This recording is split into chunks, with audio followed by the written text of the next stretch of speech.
Hello everyone, welcome back to my channel. কেমন আছো সবাই? আশা করছি সবাই ভালো আছো। আমরাও খুব ভালো আছি, রাইও খুব ভালো আছে। তো দেখতেই পারতেছো এখানে রায়ুর মুডটা বেশি একটা ভালো না।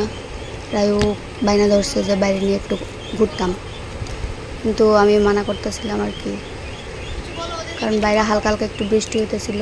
ওয়েদারটা দেখতেই পারতেছো। তো এখন কিতা করতেছে, নিজেই কইতেছে মানে চাবি দিতাম আর কি, হ্যাঁ নিজেই তালা খুললা বেরিব একলা একলা ঘুরতে বেরিব। তো আমি আবার কইতাছিলাম যে নে চাবি নে, তুই নিজে নিজে যা। এখন আমার আঙুলটা দেখাইতেছে বৃষ্টি কমছে লইয়া বেরিতাম, আর এখন যদি না লইয়া বেরিয়ে দিলে আবার কান্নাকাটি শুরু করে দেবো। তো চলো ঠিক আছে, টাটা বাই বাই। নেক্সট আবার একটা ব্লগে তোমরা সাথে দেওয়া হইতেছে। সবাই ভালো থাকো, সুস্থ থাকো। আর তোমরা এখানে কীরকম গরম পড়ছে জানাইও। আমরা এখানে তো প্রচণ্ড পরিমাণে গরম পড়ছে। তো সবাই ভালো থাকো, সুস্থ থাকো।